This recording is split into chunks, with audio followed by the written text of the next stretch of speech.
Support the Amigos podcast on Patreon or PayPal and receive cool perks and rad swag.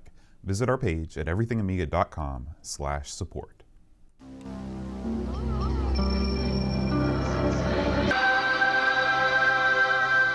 Amiga, the first personal computer that gives you a creative edge.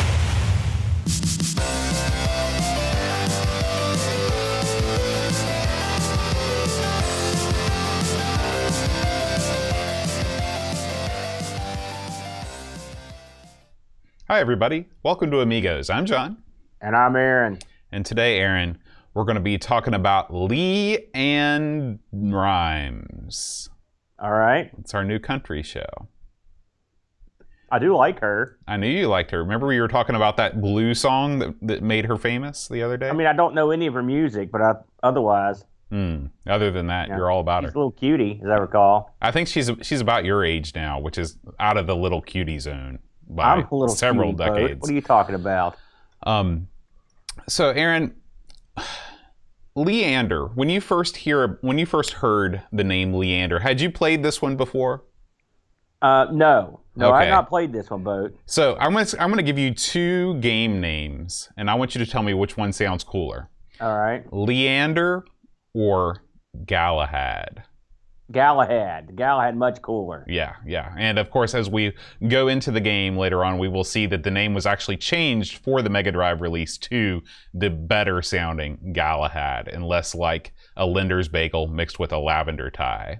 Leander sounds like an indie band. Yeah, a bad indie band, like the one I was in. And it doesn't give you, the funny thing, well, we'll get to it. I got a lot to say about this game. All right. Well, before we jump into Leander, Aaron, why don't we Leander on over to everythingamiga.com and talk about what's been going on the site this week? I know what's been going on. I had to change my password today. The bots have taken over and are posting links to casino gambling sites on all your articles, Aaron. That's right. People know that I am quite a gambler. Yeah. So it was a natural fit that no one would suspect. Absolutely. So why don't we start out with Dreamcatch's latest article, Aaron? Why don't you tell us a little bit about this? I'll be honest with you, I have not had a chance to look at this, Bo. What, can you tell me what's going on with it? So this is Pud. This is really, this article is written about Jaffa Smith, who is a coder of note, and also sort of, maybe famous is the wrong word to use, but he is well known in the retro world for being sort of a different kind of personality. He's no longer with us, Jaffa Smith, and Dreamcatch has a very personal connection to Jaffa, because I guess he kind of sees them as kindred spirits, the same sort of personality. And this is about his game Pud, which is a really weird ZX Spectrum game. This is another deep dive from the Dreamcatcher. I know we've covered a few of this guy's games, at least one. Mm-hmm. I'm trying to think of what it was. Yeah, I can't remember, but yeah. I remember doing a little write-up on him, and yeah, you're right. And he's a quirky fellow. I can see why DK would be fascinated by him. He's right up his alley. Yeah, absolutely. And the other big news, Aaron, is that our boy Reflection, our good friend Reflection, has posted this article about the Amiga 2000. Now, do you know anything about the Amiga 2000, Aaron? I know. Yeah, I have a normal, moderate amount of knowledge about it, but I've never owned one. Okay. Well, this was fascinating to me because the Amiga 2000, I always sort of wondered about why it existed, what made it different than the 3000. It's, he goes into why, a lot of people don't have fond memories of the 2000 because it wasn't as, sexy looking as the 1000 or the 500, didn't have that svelte wedge shape like the 500 did. It wasn't the first like the 1000. It didn't have a lot of the quality of life things that the later models did. But it does have the video toaster. And it had, the expansion capabilities in the 2000 really put it above and beyond what the 1000 or the 500 could do. And he talks about how it was originally designed in Germany, and then Dave Haney came over and kind of put the finishing touches on it. And it lasted forever. The 2000 was released. And then the 3000 came out, but the 3000 was actually a hobbled machine in terms of its internal expansion slots. So people kept on buying the 2000 even after the 3000 was released, and Amiga ended up sticking with the 2000. You know, they ran both models concurrently, I guess you would say. And then the 4000 finally was the true successor to the Amiga 2000. So, I knew my friend had a 2000.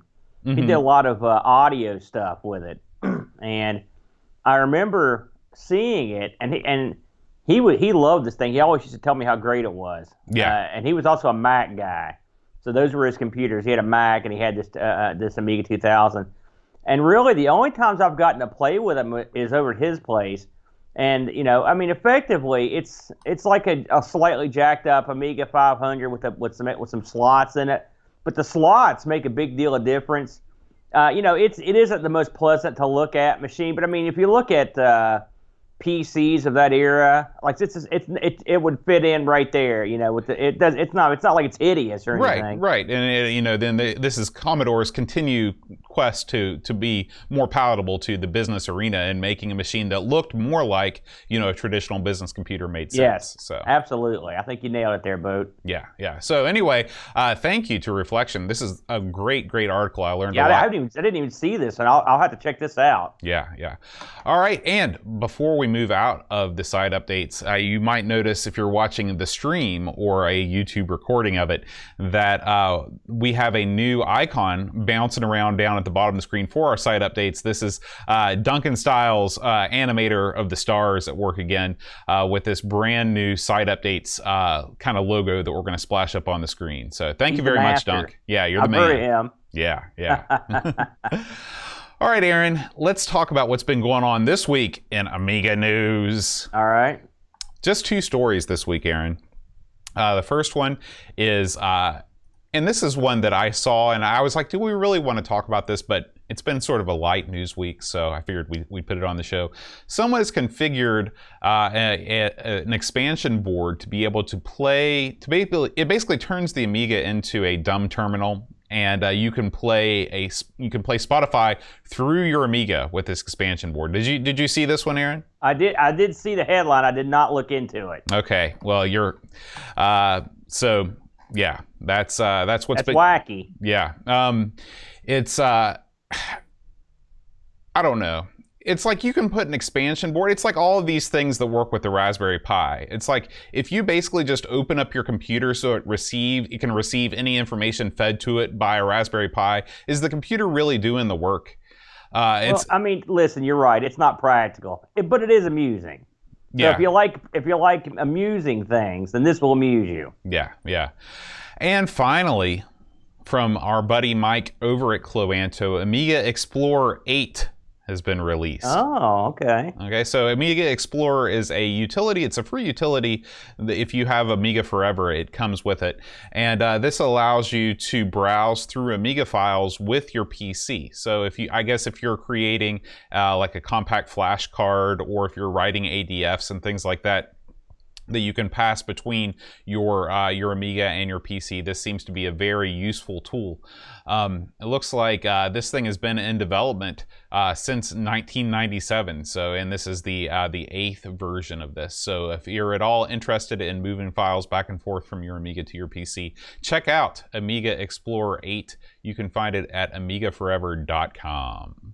You know, one more thing we got to mention, Boat, and because this was a video that popped up on our Discord. And it's not really news, but it is hilarious. I don't know if you watched it. It's video of this guy that he recorded of himself in 1992, and like bad-mouthing PCs and loving the Amiga. Did you watch that video that popped up? I cannot believe that some guy uploaded a video where he bad-mouths PCs. That's right. It's right up my alley. It's just this dude, and he's got like an old-school microphone, and I don't know where he's at. But the TVs are like laid in the wall, like he's in like a studio or something. It's just some kid. And he's like, let me tell you something. He goes into a big rant. It's tremendous. So I'll have to link that up. You're It's all about the rants. Last week it was the dinosaur pie guy. This week it's this guy. You just love listening to people complain. Listen, I'm always on board for somebody cutting a good promo. Now when I can tie it into this show, double trouble. All right, well, that's going to wrap it up with this week's Amiga news. So let's head on over and talk about this week's game, Aaron. Leander.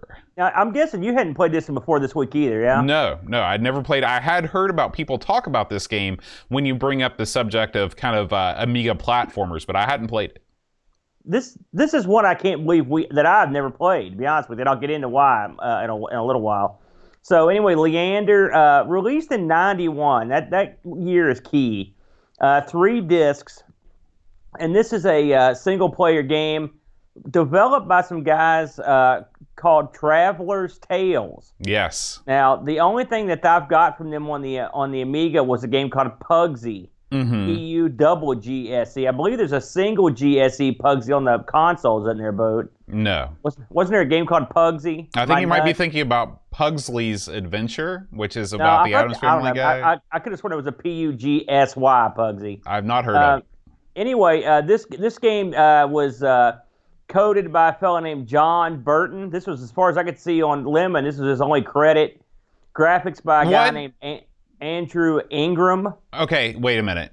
Yeah. No. Well, maybe this was his only Amiga credit, but he's done hundreds of games on other systems. Yeah, on the Amiga. That's what I said. Okay. He'd done tons of other stuff on the consoles.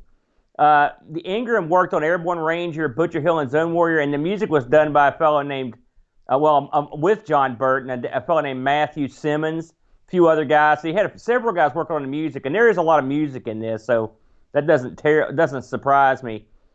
This made the rounds to a couple of different things. The Atari ST, and of course, as Boat mentioned earlier, well, he sort of mentioned it. This also made its way to the Genesis/Mega Drive boat.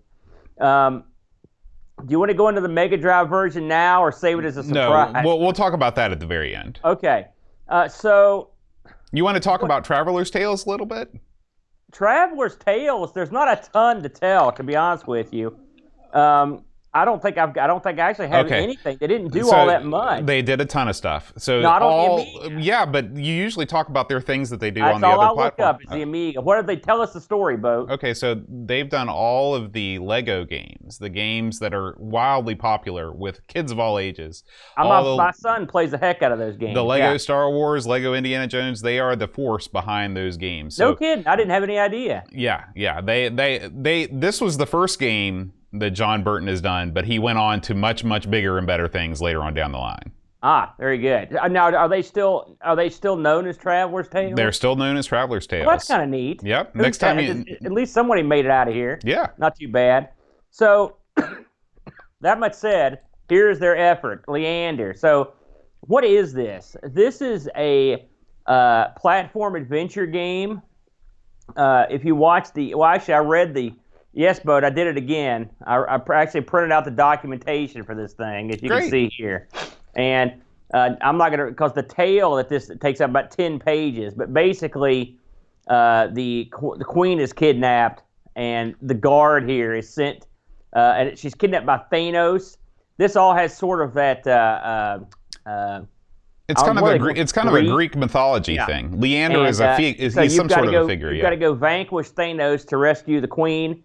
Or not the queen, the princess. Now, of course, your guard character, Leander, has always secretly been in love with the princess, but he could never tell her because he knew her father wouldn't approve and would have him killed. Mm-hmm. But so this actually, in some ways, this kidnapping did him a favor because the king calls for him and says, "Listen, I know you're into my daughter.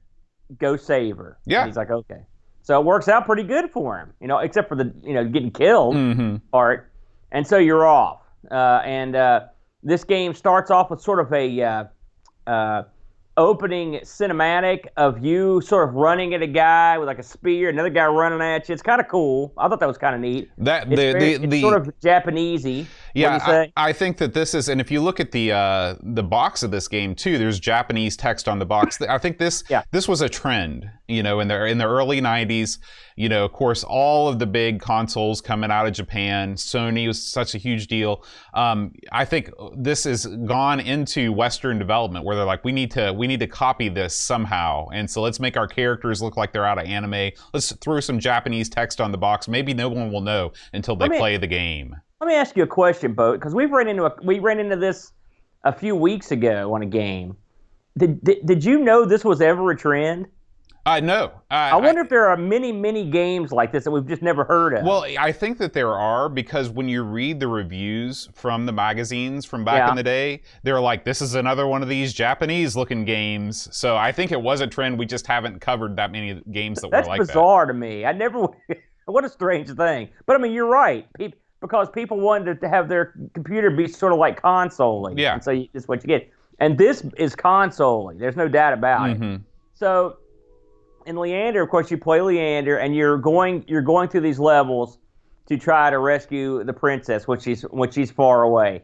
And you're led through the levels by these seers that will come on the screen in between levels and kind of tell you sort of what you're going to be doing on that level. Yeah. Now, I want to, before we really dive deep into this, I want to talk about the development history of this game. All right. So John basically was a dude, and he got together with this other dude from his computer club. Have you heard this story before? This is like every development. Yeah, this is every development story ever in the computer scene.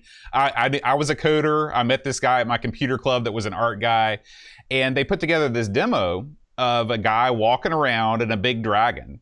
And they showed the demo to Psygnosis, and they were like, we want you to make a whole game based on this. And that's what Leander was. At first, they were like, there's no way we can do this. But then they sent him a big check, and there was like, there might be a way we can do this. and that's basically how Leander came to be, was, John had a demo of a guy walking around, probably looked a lot like Leander himself, and then the art guy, it drew a bunch of cool dragon-looking dudes, and boom, there's your game.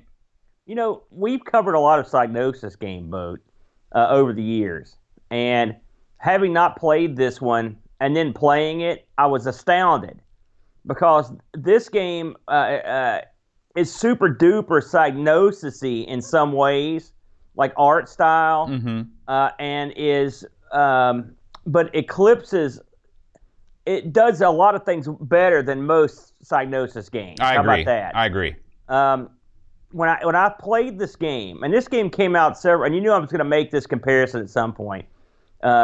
This game, when I played it, this came out a couple years before Lionheart did, and this game is almost like the answer to what would happen if you took some of the aspects of Lionheart that made it good, and some of the artistic aspects that made, say, Shadow the Beast good, and kind of rolled them into a game. I remember reading in the article that the guys had sort of said that they wanted to have, Shadow the Beast was definitely inspirational to a certain degree. Oh, sure, absolutely. And of course, you're working for Psygnosis, who have that rep of having these kind of games. But this game goes several steps further than most of those types of games, including Shadow the Beast 1 and 2 for sure. And in that, they managed to take the graphical styles of a Shadow the Beast game. Now, don't get me wrong, the graphics in this aren't on the same exact level as a Shadow of the Beast. Wait. You think that Shadow of the Beast looks better than this game? Well, no, I'll say some aspects of it do. What aspects are those? Well, I mean, actually, believe it or not, I sat this game down before I even read that article or knew there was any sort of comparison, or even know who Psygnosis was involved. Right. I was like, man, this reminds me a lot of like Psygnosis, Shadow of the Beast type. And I sat them down together. And what this doesn't have in it is like that 50 planes of motion type stuff. Okay. But what it does have in it is everything else. And also, by the way, it's a game as opposed to some kind of vaguely interactive demo. Right. So it's basically the parallax is what this game is missing, because I was curious. And we'll get into it, even the parallax scrolling on the console is better. So to get back to it, you play Leander, you're going through these levels. It's a fairly straightforward setup. You've got a sword, you can jump. The game has the option for 1 or 2 button support, which I appreciated. I never played with 1 button because I didn't have to. I used the 2 button support. Now, the game has really good music with a butt, and the butt is, unfortunately, like so many games, you can't have music and sound effects. And so the only time I would hear music is when I was watching someone play it or watching you, because I always put it on sound effects, because I like to be able to hear what's going on. So that's that. It's not the perfect game. We'll get into it, but it's you start off. The game is smooth. The sprites are large. Everything in this looks Psygnosis-y, except for the main character. The main character is he's not my favorite, to be honest. I just don't like the way he looks. Really? He almost seems out of place in this game. Can you tell me about what you don't like? Well, I'm not saying he's badly drawn or even badly animated, because I mean, if you look at him, he does a nice job in his movements and stuff, but he just seems he's not cool looking to me. And everything in this game is very cool looking. All the monsters, even the little insignificant monsters like bats and snakes, they're cool looking, man. This guy, to me, and trust me, in the pantheon of Amiga platform characters, again, it's a different scale. Bottom, okay? Yeah, it's a different scale. The caveman level here, but he's not. I don't think he's all that interesting looking. I would disagree. I think he looks rad until you get to his pants. There's no knight that's traipsing around with a bunch with capris on. That's no good. That's a big part of it, Bo. Yeah. Nailed it. If I'm going to go into some sort of Greek thing, I might even put him in like the skirt type thing. Yeah. I mean, or go all out, or do something, or some shiny something. That you're right. The capri pants. Unless you're Mary Tyler Moore, that's a no. That's it's a hard look to pull off. Trust me. We agree on that. Yeah. So, but it's something that I could get past. The levels in this, there's a lot of now. I don't know how far you got before you couldn't get any further. But another thing that this differs from a Psygnosis game is that it's not impossible. Right. I actually, on my first attempt, got to like the second level, which I've played some Psygnosis games where I couldn't even get off the first screen, where you're instantly killed. So that was a pleasant surprise. And eventually, I could get all the way to the end of the first section of the game, which is that's not bad for me. You mean you beat the first 7 levels? I beat the first. Gosh, I may have beaten the first 5, Bode. Okay, because this game, I played this game a lot this week. Yeah, I played.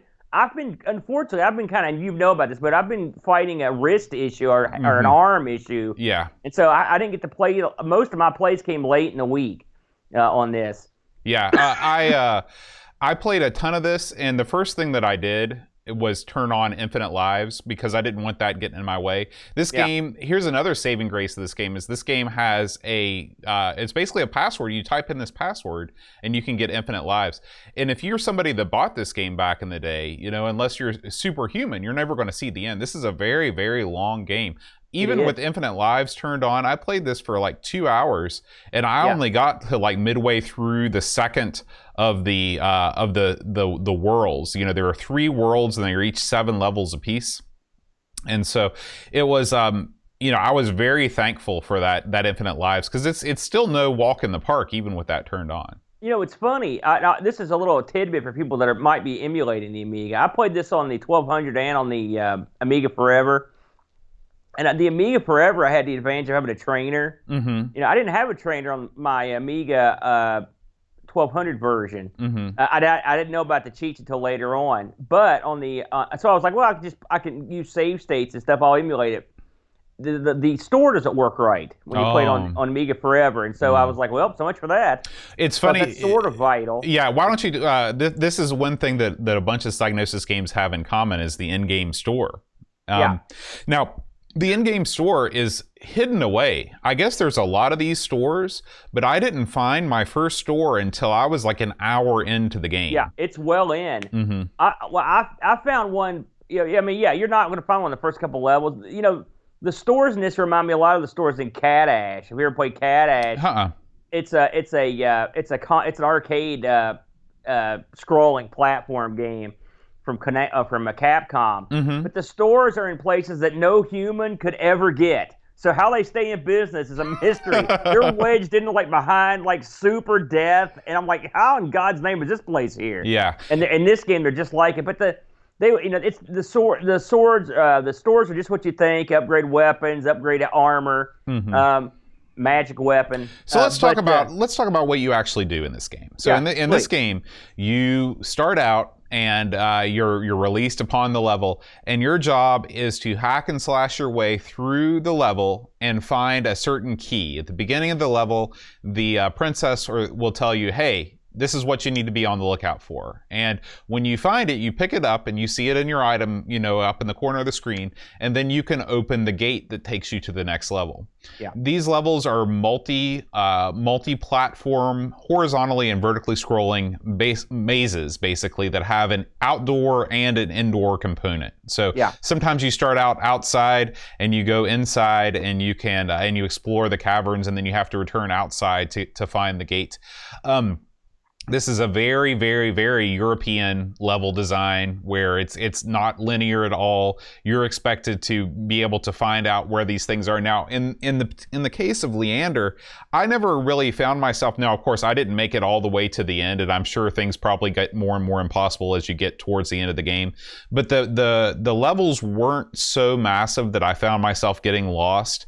I guess at the very end of the game, and maybe this is when I stopped streaming it, I was at a place where I didn't know where to go, but the difficulty curve in terms of the level design was very fair, I found. This game, first of all, you're right.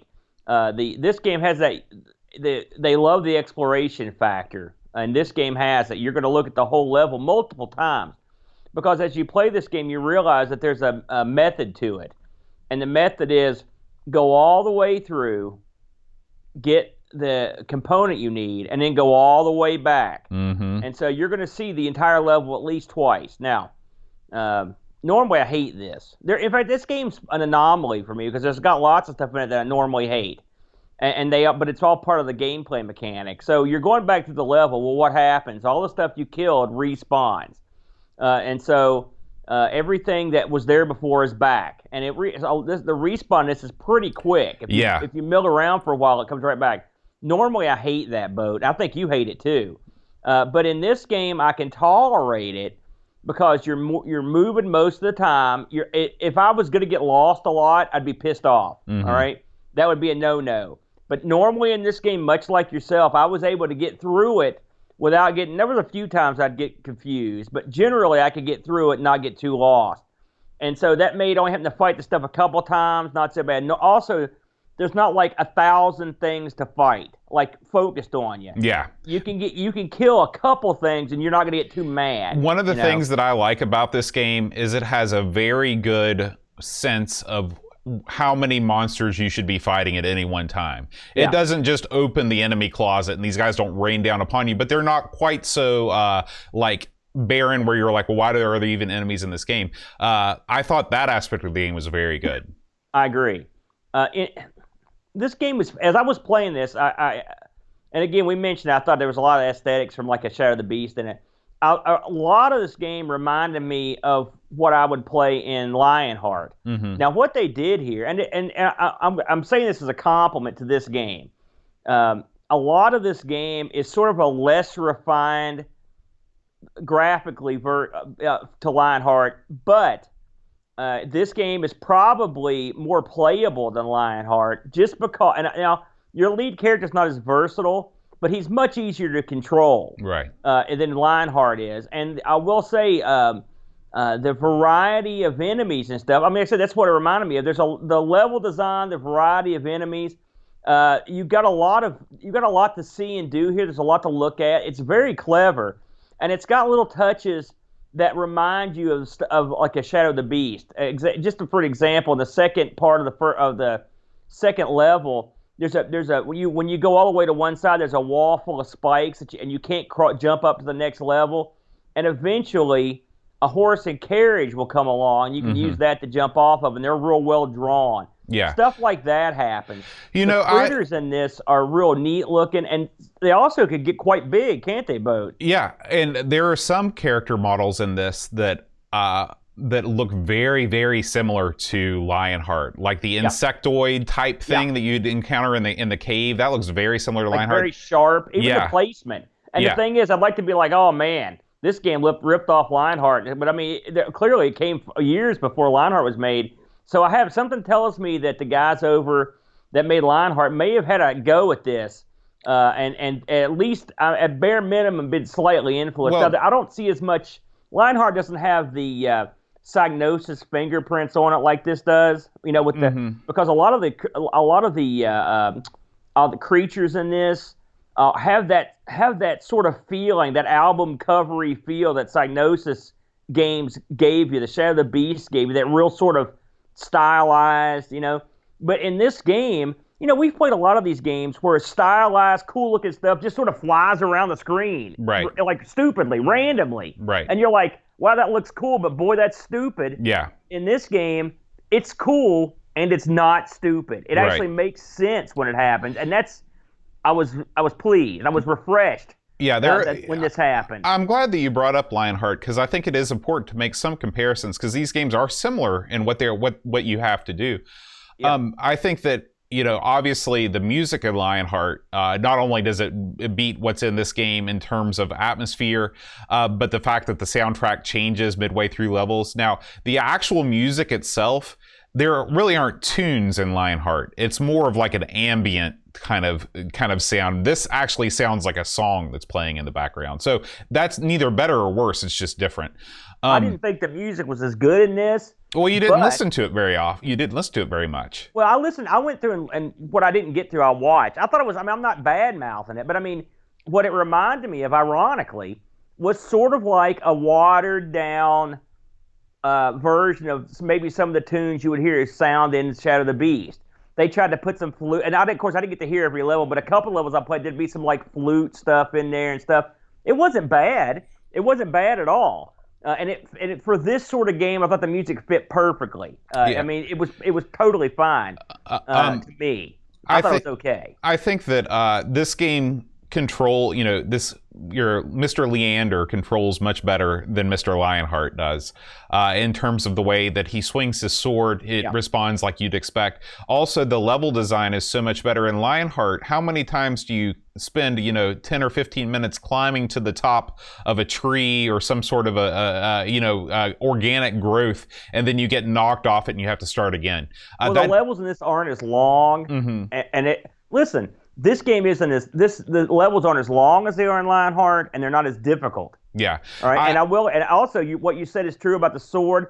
The sword play in Lionheart, it requires you to learn it, but it gives you more options. But it's not. You can't just pick it up and go to work. Whereas this one, you pick it up and go to work. Now, negatively in this game, they put a lot of ledges that are just tall enough that you can't jump on them in this game, and that is a major faux pas in modern game design. You shouldn't make it seem like, oh man, I can reach that if I can just jump up there, and you get like 1 pixel away from being able to reach it and you can't do it. That aggravated me majorly in this game. Of course, that's done a lot back in the day. Oh yeah.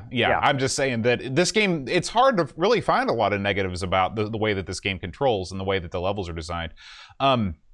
Another major omission is that you can't duck and swing your sword. Yeah, that is strange. It's something we should touch on, Boat. I don't know how often you use this. I kept looking. One thing I had trouble with was figuring out how hurt my guy was. And there's a big, long bar at the bottom of the screen here. And it took me forever to figure out what the heck that was. Right. The suicide bar. Right.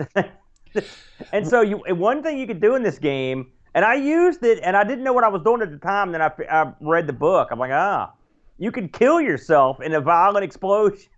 Well, you do that. It acts as a smart bomb, and then when you respawn, you don't have to deal with whatever enemies are around. But that is very unusual. Now were you ever able to upgrade your weapon in this game? Yeah. Okay, so you also use that bar when you're upgraded to charge your different weapon upgrades too. I see. Okay. When I got to I only got to the store a couple times, and almost always I spent all my money on armor. Yeah. What did you think about the amount of damage you could take and trying to keep track of how many times you've been hit? Well, they do it in an interesting way in this game. Your armor changes color depending on how many hits you've taken, and you really have to have the manual open beside you to see, what it's different.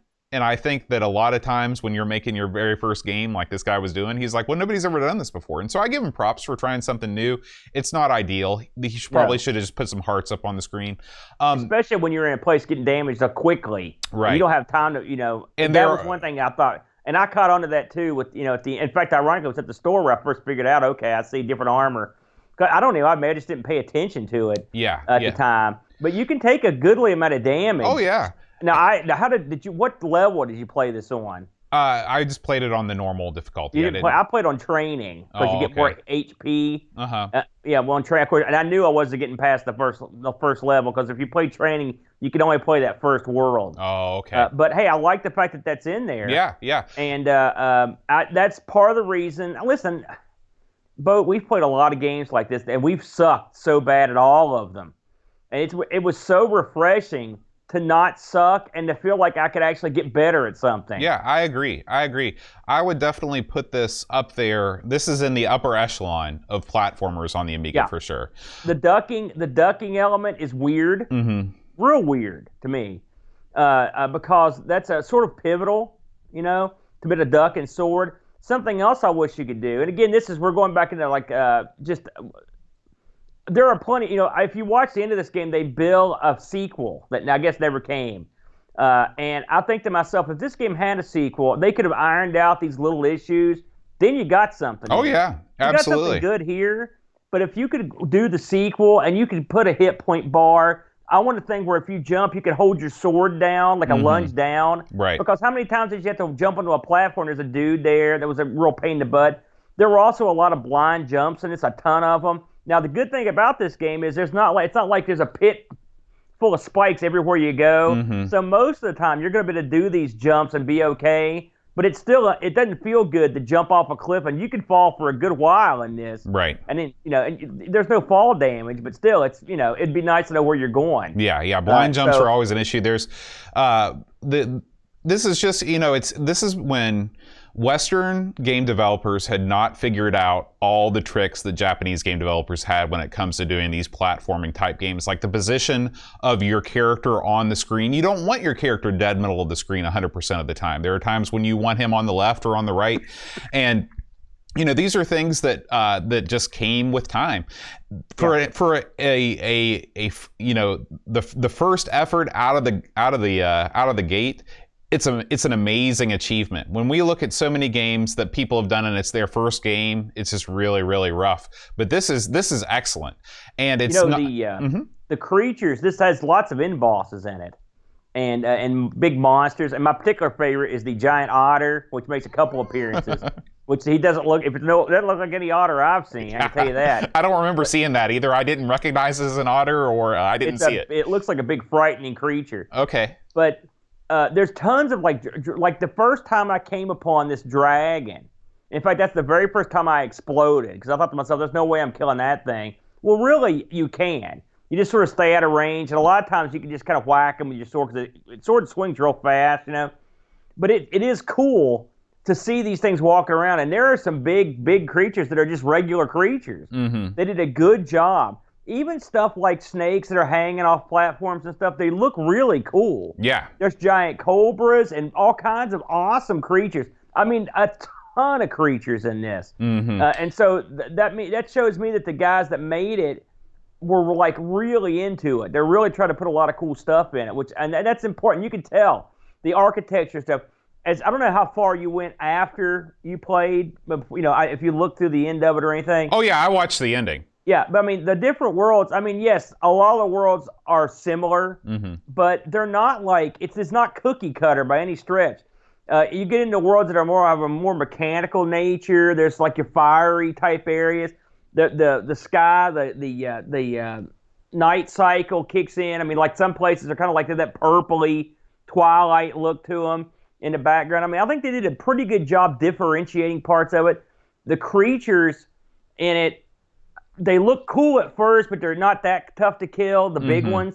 And then later on, they add a nuanced element to them. Maybe they'll have the ability to move, or maybe they'll shoot something that they didn't do before. And so you have to learn how to fight them that way. So, this is pretty impressive for a first time out. Really, I feel like you. I hate to say this is the best or amongst the best platform games of this type I put in the Amiga, but I think it's absolutely in the top 2 or 3. Oh yeah, you know me, I don't say that crap lightly. Without a doubt, without a doubt. I was ready to kill this thing when I saw what Leander looked like. I was like, man, look at this geek, But hey, I'm gonna call him like I see him. Yeah. We should spend a little bit of time and talk about the Mega Drive port. The Mega Drive port came out a little bit later, and I don't know if John was behind the Mega Drive port or not. I can't remember if he was or not, but they added a lot of extra parallax scrolling. The colors are all a bit brighter.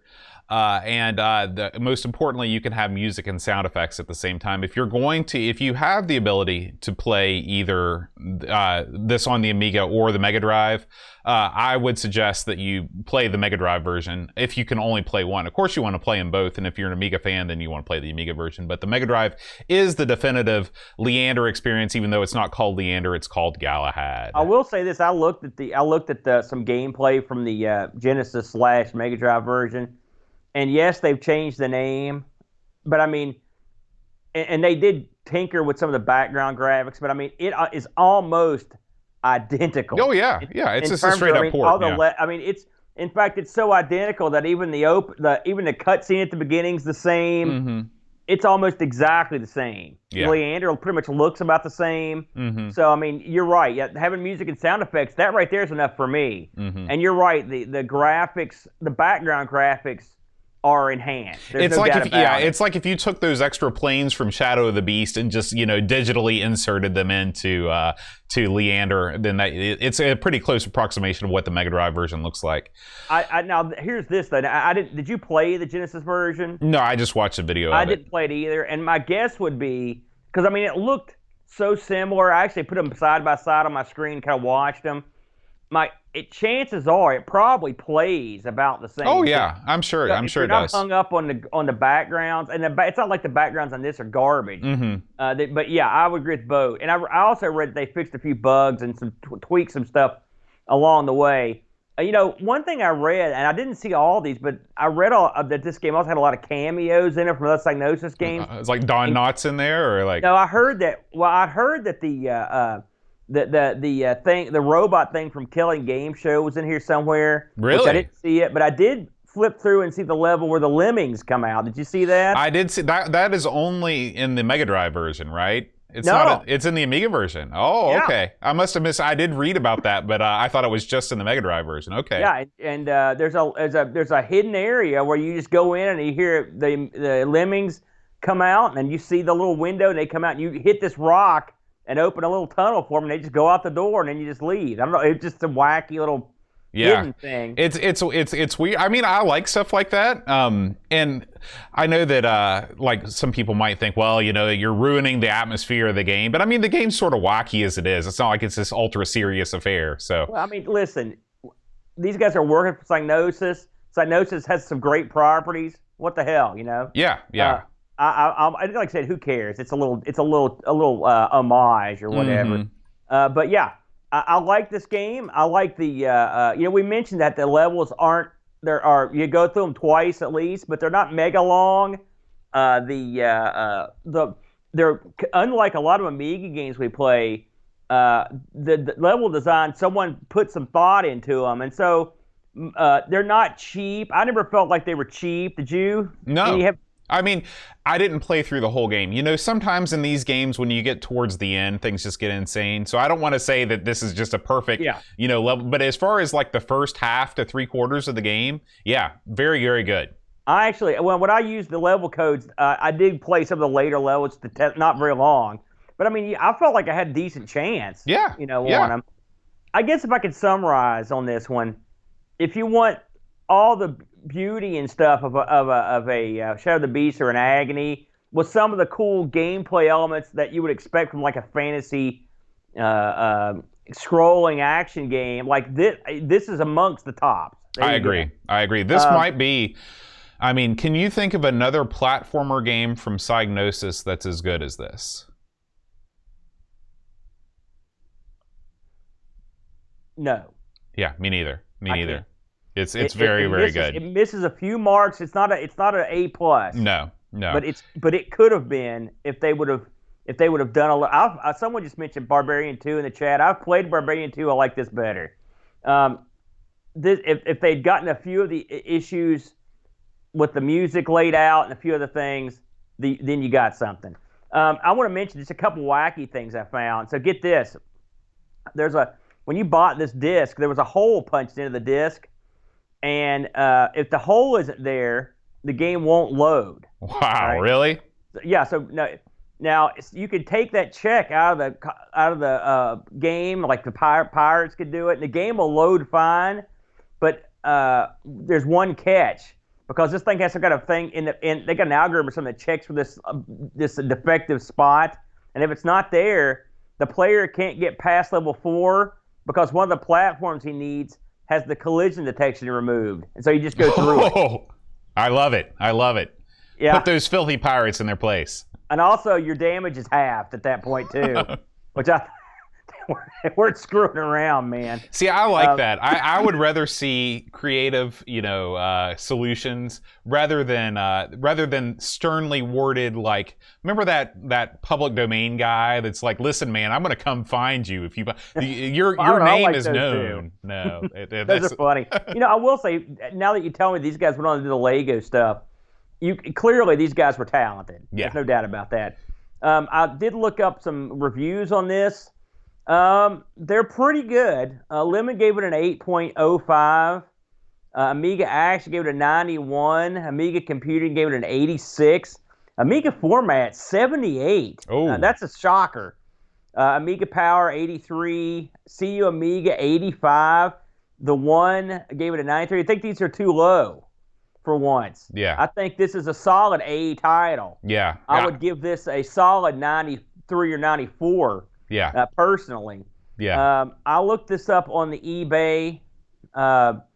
If you want to get yourself a copy, they've sold for this anywhere between $58 and $101. Oh, okay. One thing I wanted to mention was if you've got a meg of memory, then this thing won't load it'll load a lot more stuff, and it doesn't have to stop in the middle of the level to load. So something you can consider when you're playing this game.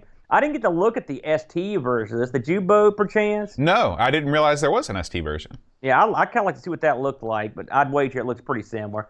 That's all I got, Bo. I was color me surprised on this one. I was expecting to drop the hammer, brother. Well, we did get some reviews from our Discord channel. As always, if you are a Twitch subscriber or if you support us on Patreon, you get access to our Amigos Retro Gaming Discord server where the Amiga talk just don't stop. And we got a couple reviews from our fine folks. First up, Chris Folds writes, walk, slash, and jump, repeat, till find key, find, exit, repeat. Nothing wrong with that, and forms the basis of many a great game. This has nice graphics, decent soundtrack, but sadly we have to choose that or sound effects, and the controls are decent enough when patched via WHD load. A run-of-the-mill 7 out of 10. However, after a tip-off, I played the Mega Drive version with beautiful parallax scrolling, music and sound effects, and tighter controls, once again making the Amiga feel like an unloved cousin. It's the worst kind of cousin. Packbelly writes, this was one of a handful of Psygnosis games that was nearly as fun as it was pretty. Music is nice, but I feel like they could have easily given up a channel to the sound effects without losing anything. I give it pi stars. And finally, Pixels at Dawn writes, a very pretty looking platformer with excellent music and a great intro. It's fun to play and actually has a proportional jump for a change, but it's a bit too easy to die, especially as the basic weapon is too short range. Once you've bought something like the longsword, you're in a better position, but the lives fall off pretty quickly before that point, especially as enemies constantly respawn, a pet hate of mine. Otherwise, it's a fairly decent hack and slash, but it's not going to set the world on fire. 7 out of 10. That's unusual. We liked it more than the people listening. That's got to be the first time that's ever happened. This is a 9 out of 10 for me. I mean, and also the sword. I mean, yeah, it's not the longest sword, but it's so fast. And so you can, if you line stuff up, you can get them. In terms of the stuff respawning, that is something I hate. But in this game, that's part of the way it's structured. And it didn't bother me as much as other games for sure. It really bothered me at first, then I got it. All right, Aaron. Last week, the Patreon song was "Dust in the Wind" by Kansas. No kidding. What? Yeah, "Dust in the Wind" by Kansas. You ever seen the video for that? There's a video for it? Yeah, there's a video for it, and the stuff that doesn't have videos, they went back and made videos for it. Really? Yeah. I thought Dust in the Wind was a 70s song. Did they have videos back in the 70s? I think it came out in the early 80s, didn't it? Maybe you're right. I could be wrong. I don't know. I wasn't around. You were. We did have some winners. Slow Norris rang in like a bell. Edvin Helland, Pack Billy, CBM Nut, and Barkbit. They all got it right. Congratulations, winners. And this week, Aaron, we have something very special. For the very first time, we are going to hear a listener-submitted Patreon song. I was wondering why we'd move this to the video section, so that explains it. Let's hear it. All right. So, do we know who this is? Yes. This is submitted. Well, he's going to introduce himself. So here we go.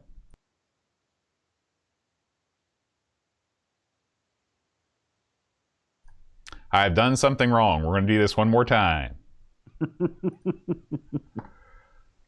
I know it's hard to believe.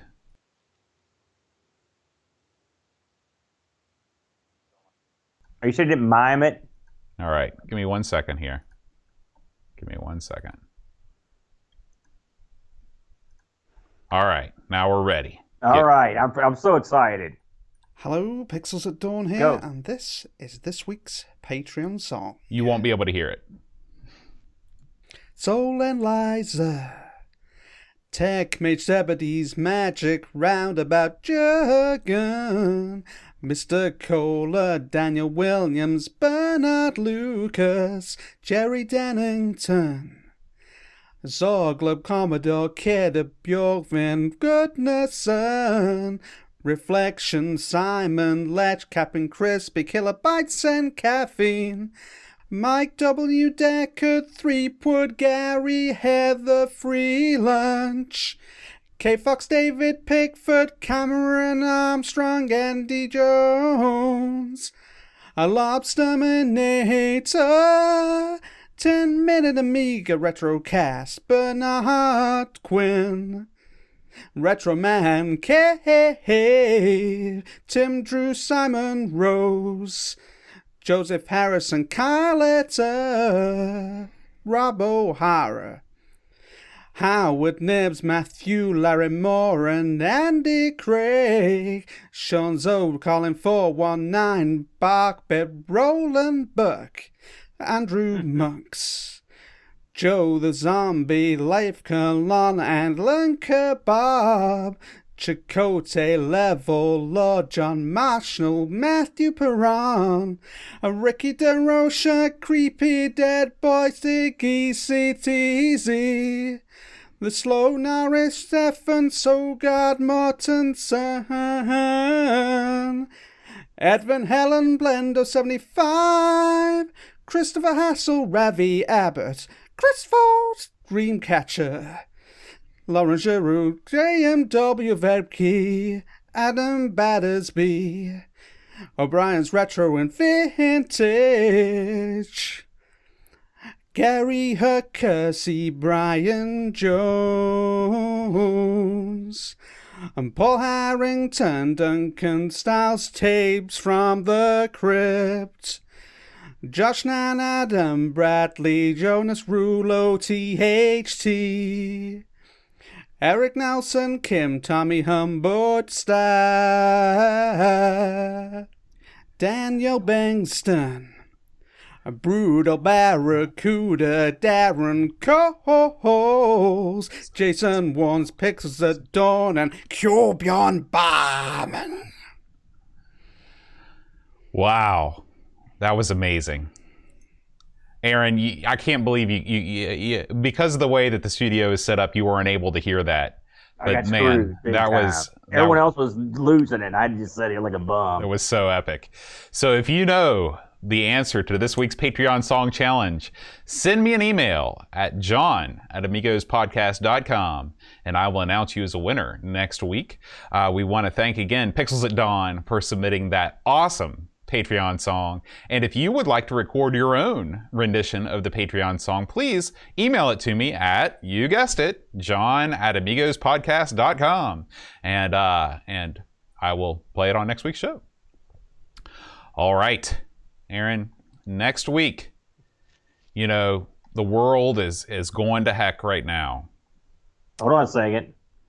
Surely you, John Bodepcar-Schaller, have released some exciting video footage this week you'd like to share with the world. Oh, sure, we can talk about videos. Yeah, let's do that, shall we? Okay. We do whatever you want, man. It's your show. So, send me a check, quick. let's see here. I did not have the videos queued up. Oh, I'm sorry.